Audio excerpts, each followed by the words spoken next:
오늘의 성경 말씀은 창세기 39장 23절을 보도록 하겠습니다.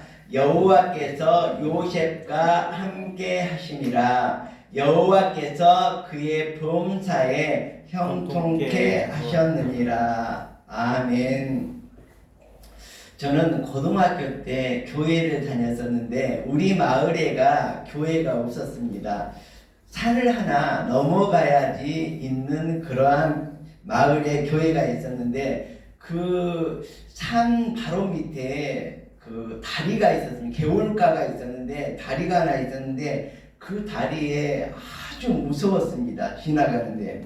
자, 그러함에도 불구하고 제가 하나님을 의지하면서 하나님께서 나와 동행하시다는 걸 생각하고 담대하게 정말 오줌을 졸릴까 말까 하면서도 그 교회의 새벽 예배를 자주 갔던 기억이 납니다. 여러분들께서도 하나님께서 함께 해주신다면 여러분들은 어디를 가든지 여러분들은 정말 담대하게 걸어갈 수 있으리라고 생각을 합니다. 자, 우리가 누구와 함께 걸어가는데 함께 걸어가지 못할 상대가 있습니다. 그 상대가 뭐냐 그러면 우리의 목적지가 같지 않을 때입니다. 우리가 논문을 쓸 때 우리의 연구의 목적을 먼저 제시를 하잖아요. 이것처럼 우리가 우리의 인생에 있어서 표대를 제시하고 그 표대를 향해서 나아가는데 그 표대가 같지 않을 때 우리가 표대를 향하여 달려가는데 표대가 틀리다 보면 결국은 함께 동행하는 사람이라도 헤어질 수밖에 없습니다. 우리들은 정말 예수 그리스도라는 믿음이라는 이 표대를 향해서 우리가 인생길을 함께 걸어가면 참 좋겠다 이런 생각을 합니다. 우리들이 정말 이 세상을 살아가면서 서로 동행하게 된다면 우리가 기쁠 때는 기쁨은 곱하기가 되는 거죠. 그래서 기쁨은 2배가 아니라 뭐냐 그러면 곱하기가 됩니다. 그래서 우리가 기쁨이 2개라면 2 곱하기 2 그래서 4가 되는 4배가 되는 거고 기쁨이 3배라면 3 곱하기 3에서 기쁨은 9배가 되는 것입니다. 근데 슬픔은 나누면은 절반 이하로 떨어지게 되거든요. 그래서 우리들은 인생을 살아가면서 기쁨도 함께하면서 슬픔도 함께함으로 말미암아 이런 세상을 지혜롭게 살아갈 수 있는 우리가 되었으면 좋겠습니다. 자, 옛날에 제가 한번 했었던 얘기 같기도 한데요. 왕이 이제 암행을 나갔습니다. 자, 그러다가 하여튼 길을 잃었는지 하여튼 전쟁통에 길을 잃었는데 길을 잃고 헤매이다가 어느 농부의 집에 들어가서 극진한 대접을 받았습니다. 자, 그리고 극진한 대접을 받고 이제 그 집에서 나왔는데 어느 날 임금이 그 농부를 궁궐로 부른 거죠. 그래서 지난달 내가 신세를 많이 졌는데 당신에게 무엇인가 보답을 하고 싶다. 무엇이든지 말해보시오. 그랬더니 저는 그냥 집도 있고 먹고 살 만큼 농사도 짓고 있습니다. 그래서 아무런 소원이 없습니다. 오로지 이 나라에서 행복하게 사는 것만 그것만이 저의 소원입니다. 이렇게 했더니 그래도 임금이 그래도 나를 그렇게 극진히 대접해 줬는데 무엇인가 내가 소원을 들어줄 테니까 한 가지만 말해보시오. 돈이면 돈, 벼슬이면 벼슬 다 주겠어. 그랬더니 그 농부가 마지못해서 저희 어머니가 그죠 다음 주에 환갑을 맞이하는데 환갑잔치를 해드리려고 합니다. 그냥 환갑잔치에 오셔서 축사를 한번 해주시면 좋겠습니다. 이렇게 얘기를 한 거예요. 자, 다음 주에 임금이 그 마을로 행차를 하는데 어떻게 합니까? 임금이 가는 길은 뭐라 그랬습니까? 오로인가? 그렇게 임금이 가는 길은 정해져 있거든요. 그 정도로 임금이 가는 길조차도 길 이름이 있을 정도로 옛날에는 그랬거든요. 그러니까 어떻게 돼요? 그 집 앞까지 임금이 행차할 도로를 쫙 깔고 정말 환갑잔치를 하는데 국가에서 이렇게 그냥 그 잔치를 위해서 준비를 하는 것입니다. 그리고 환갑때가 되었는데, 어머니 환갑때가 되었는데 임금님이 실제로 축자를 하러 거기를 행차를 하는 겁니다. 그러니까 어떻게 했어요? 정말 그 마을이라든지 그 이웃 마을 모든 사람들이 도대체 이 사람이 누군데 그 환갑잔치에 임금이 납시어서 이렇게 축하를 해주는가, 고개를 갸우뚱했다는 것입니다. 이처럼 우리들의 삶도 마찬가지입니다. 우리가 예수 그리스도를 우리가 영접한다면 우리도 이 농부와 같은 환영을 받으면서 우리가 이 세상을 떠날 때에 저 천국에서 멋진 정말 천국의 입성을 할 수 있으리라고 생각을 합니다. 자, 오늘 성경 말씀, 여호와께서 요셉과 함께 있다 그랬거든요. 여호와께서 그의 범사에 형통케 하셨더라 그랬거든요. 여호와는 하나님의 이름입니다. 하나님께서 요셉과 함께해서 요셉을 형통하게 했다는 것입니다. 제가 요셉의 이야기는 지난 언제 시간에 자세하게 요셉에 대해서 설교를 했기 때문에 요셉의 이야기는 이 시간 하지 않도록 하겠습니다. 자, 그런데 요셉이 꿈을 꾸지 않았다면 어떻게 되었을까요? 하늘의 해와 달과 별의 꿈을 꾸지 않았다면 어떻게 되었을까요? 집단이 자기에게 절하는 꿈을 꾸지 않았다면 어떻게 되었을까요? 총리가 되는 꿈은 이루어지지 않았을 것입니다. 그런데 이 꿈을 말해서 형제들에게 미움을 사지 않았다면 어떻게 되었을까요? 장차 올 7년의 흉년이 다가오는데 그 7년의 흉년 때 가족들은 몰살을 당하고 말았을지도 모릅니다. 굶어서 다 뿔뿔이 헤어지고 정말 이스라엘 민족은 탄생되지 않았을지도 모릅니다. 자, 그런데 이렇게 미움을 받아서 형들이 구덩이에 던져놓지 않았으면 어떻게 됐을까요? 형들을 구원하지 못했을 것입니다.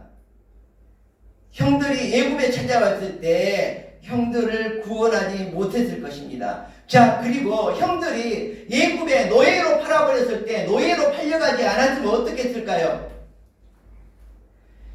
노예로 팔려가지 않았다면 요셉은 애굽의 총리가 되지 않았을 것입니다. 그냥 가나안 땅에서 농사나 지으면서 양이나 키우면서 이렇게 인생을 보내야 되었을 텐데 노예로 팔려감으로 말미암아 우리가 생각할 때는 정말 처참하고 정말 억울하고 정말 너무너무나 안타까운 일이 일어났지만 하나님께서는 요셉과 함께 했다 그랬거든요. 그래서 요셉은 애굽으로 노예로 팔려간 게 무엇입니까? 애굽에 가서 총리가 되기 위해서 행차하는 거나 마찬가지입니다. 우리가 생각할 때는 노예로 팔려가서 얼마나 안타까울까, 얼마나 그냥 지겨울까, 얼마나 힘들까, 얼마나 어려울까, 얼마나 괴로울까, 이런 것만 생각을 하고 있는데 우리들은 하나님을 의지하는 우리들은, 하나님과 동행하는 우리들은 하나님께서 나와 함께 하시면 내가 애국으로 노예로 팔려가지만 그곳에 가서 내가 전국을 치리하는 총리가 될 것이다, 이렇게 하고 애국으로 내려갈 수 있는 우리들이 됐으면 좋겠습니다. 자, 애굽에 가서 노예로 팔려가서 노예 생활하는데 잘 나갔습니다. 왜 잘 나갔습니까? 하나님이 함께 하시니까 요셉만 복을 받는 것이 아니라 요셉을 노예로 사서 그 집에서 부리고 있는 그 주인까지도 축복을 받고 정말 부귀영화를 누리는 이런 삶을 살아가게 되는 것입니다. 그 사람이 바로 보디발의 군대 장관입니다. 어떻게 보면 총사령관이라고 볼 수가 있는 것이죠. 자, 그런데 그 보디발의 집에서 잘 나가고 그랬으면 뭡니까? 평생 종으로 노예로 살아갔을 것입니다. 그렇지만 어떻게 했습니까? 옥에 갇히고 말았습니다. 우리가 옥에 갇혔으면 정말 얼마나 억울해서 땅을 치고 통곡을 하겠습니까? 그런데 이 보디발의 집에서 요셉이 옥에 갇히지 않았으면 어떻게 됐습니까? 옥에 갇히지 않았으면 그냥 평생 종으로 살아갈 수밖에 없을 그런 신세지만 옥에 갇혔기 때문에, 자, 옥에 갇히지 않았으면 어떻게 됐습니까? 총리가 되었다고 하더라도 그 나라를 제대로 다스릴 수가 있겠습니까? 그 나라에는 왕이 있는데 왕의 뜻을 이해할 수 있겠습니까? 그렇지만 감옥에 들어가서 제가 1년인지 2년인지 3년인지는 잘 기억이 안 나지만 그 감옥에서 무엇을 했습니까? 여러분이 지금 박사, 석사 공부를 하듯이 요셉은 그 감옥에 갇혀서 할 일 없지 않습니까? 그래서 1년이든 2년이든 3년이든 그 감옥에 갇혀서 왕에 대해서 연구를 했습니다. 그 나라 치리 방법에 대해서 모든 것을 습득을 했습니다. 그 나라에 정말 국무총리가 아니라 비서실장과 그 다음에 또 누구예요? 비서실장, 경호실장, 어떻게 보면 대통령의 최측근이라고 할 수 있는, 왕의 최측근이라고 할 수 있는 술 빚는 자와 떡 굽는 자의 왕의 음식을 담당하면서 가장 측근에서 모시는 그 사람들에게 왕의 성품을 모두 배웠던 것입니다. 그리고 그 나라에 치게하는 모든 지역에 대해서 지역의 특징이라든지 정치할 때 고려할 점이라든지 여러 가지 그러한 요소들을 모두 습득을 해서 그 감옥 생활을 하는 데 있어서 총리로서의 자질을 완벽하게 갖추게 된 것입니다. 여러분도 석박사를 공부하는데 5년이 걸린 사람도 있고 6년이 걸린 사람도 있고 또 빠르게 졸업하는 사람은 3년 만에도 졸업을 하고 있습니다. 여러분들이 이곳에서 정말로 학문만 배우는 것이 아니라 요셉이 감옥에 갇혀서 정말로 그 나라의 사정과 제가 항상 여러분들에게 강조하는 것이 우리가 지식만 갖추는 게 그게 다가 아니라 정말 우리는 지혜로워야 되고 지혜를 갖춰야 된다, 이런 말을 많이 했습니다. 그래서 여러분들은 정말 석박사 과정 중에서 우리들이 해야 할 게 무엇입니까? 바로 요셉과 같이 정말로 그 나라의 현실을, 그 나라의 현황을 바르게 판단할 수 있는 현명한 자가 되라는 것이거든요. 정말 논문을 쓰는 지식만 갖추는 건 아주 초보적인 그러한 박사가, 석사가 될 수밖에 없다고 말씀을 드렸습니다. 우리가 이 세상을 바르게 보고 바르게 판단하는 이 시각을 갖추는 것, 이 견해를 갖추는 것, 이것이 박사 논문에 있어서 더 중요하다고 그랬죠. 그리고 더 중요한 게 뭐라고 그랬습니까? 우리가 박사로서의 인격을 바로 갖추는 것, 이것이 더 중요하다고 그랬죠. 그리고 제가 고등학교를 졸업하면 전문학사가 될 수가 있고, 전문학사 이외에는 4년제 학사기가 있지 않습니까? 학사 이외에는 박사가 있습니다. 아니, 석사가 있습니다. 석사 이외에는 박사가 있다 그랬고, 박사 이외에는 밥사가 있다 그랬죠. 그리고 밥사 이외에 또 하나의 자격이 있다 그랬는데 뭐라 그랬습니까? 학위가 있다 그랬는데 바로 봉사학위가 있다 그랬죠. 이 말은 제가 뭐냐 그러면 우리의 박사학위 논문에 있어서 지식도 중요하지만 그것보다 더 중요한 게 우리가 이 세상을 바르게 판단할 수 있는 그런 시각이 더 중요하고, 그 다음에 정말 우리의 사람됨이 더 중요하다는 거거든요. 석박사가 되었다는 것은 우리가 사람됨으로써 정말 바르게 이 세상을 살아갈 수 있어야 된다는 거죠. 그것이 바로 인격이라고 여러분들에게 얘기를 했습니다. 그래서 요셉이라는 사람은 정말 축복의 대명사입니다. 여러분도 축복의 대명사가 되실 수 있기를 바랍니다. 여러분들에게 제가 일부러 고난을 줬습니다. 어떤 고난입니까? 논문을 쓰려면 최소한 150시간, 하루에 15시간씩 해서 7일 정도는 논문 수업에 임해야지 논문을 쓸 수 있는 이런 자격을 드렸지 않습니까?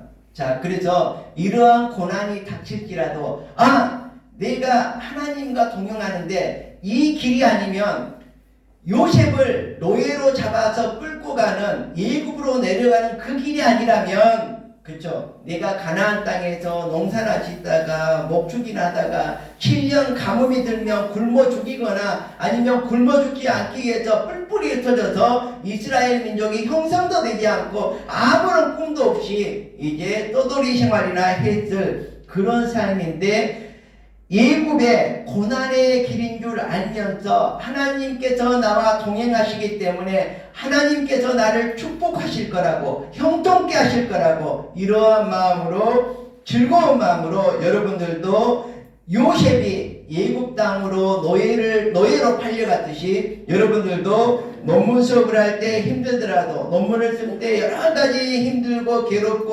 어렵더라도 나의 축복의 길이다 이렇게 생각하고 즐거운 마음으로 임한다면 하나님께서 여러분을 동행해 주시고 여러분을 형통케 해주시고 여러분에게 축복을 내려주시리라고 감히 기원을 드립니다.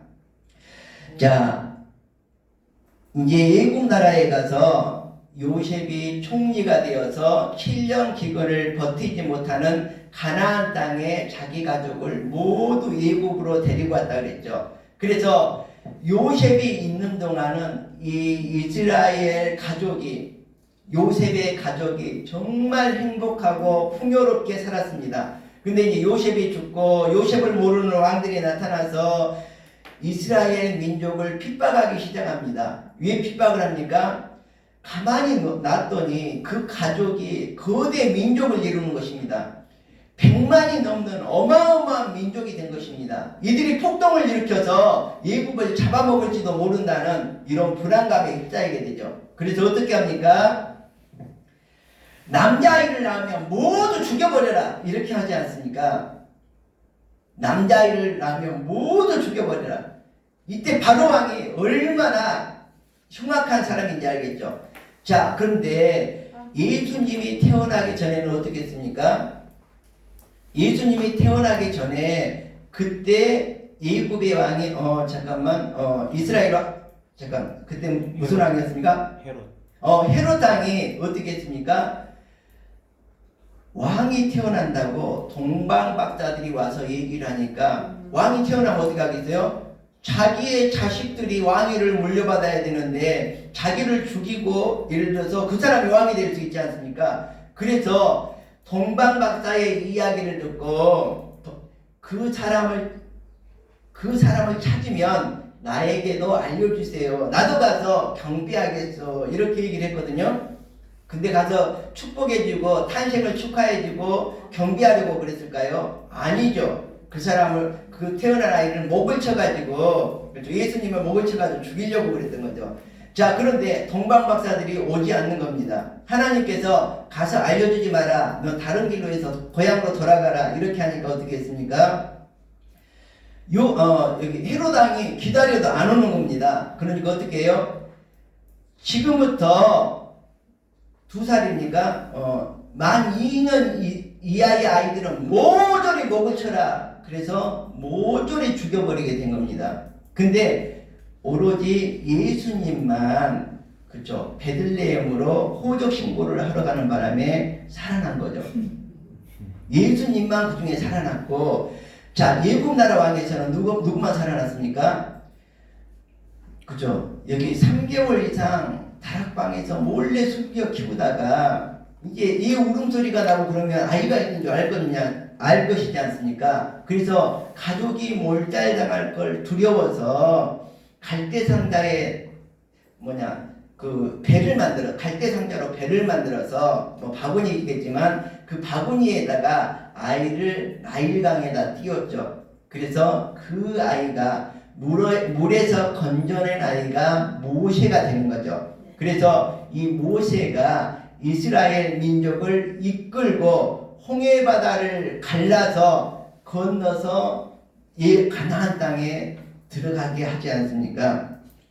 자, 그때 모세가 백성들에게 했던 말이 있습니다. 너희는 가만히 서서 너희를 위하여 행하시는 하나님의 기적을 보라. 하나님의 구원을 보라.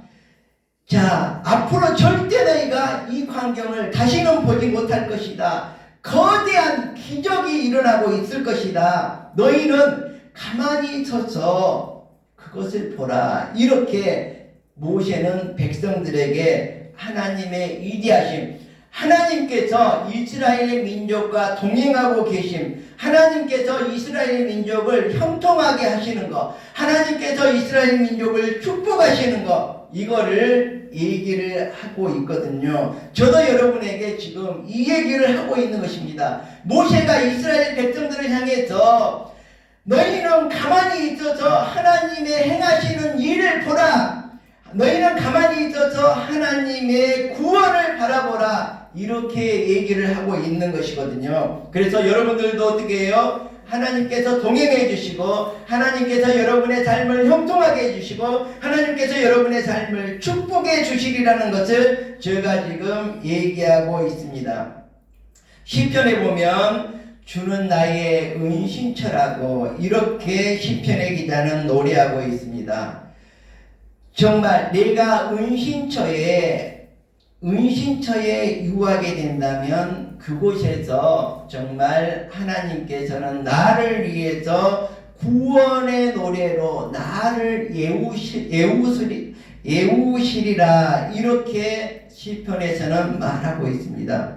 여러분들께서 정말 하나님의 은식처, 하나님의 품에 안기게 된다면 하나님께서는 여러분을 구원의 문으로 인도해 주시고, 여러분을 하나님께서 요셉을 예우시는 것 같이 여러분의 삶도 하나님께서 예우시게 될 것입니다. 그리고 여러분의 삶을 하나님께서 인도하시고 보호해 주시리라고 확신을 합니다. 제가 여러분에게 언젠가 이런 말을 드린 적이 있습니다. 금을 정련하는 정련업자는 금을 용광로에 넣고 녹여서 순금을 만들어내지 않습니까? 근데 이 금 정련업자는 금을 그 용광로에 넣음과 동시에 그곳을 죽었다 깨어나도 떠나지 않습니다. 그리고 여러분, 닭을 키워보셨나요? 닭이 달걀을 품고 병아리를 부화시키기 위해서 품고 있거든요. 그때 아무리 가서 툭툭 치고 때리고 해도 떠나지 않거든요. 그것처럼 여러분들 정말 하나님께서는 우리를 떠나지 않습니다.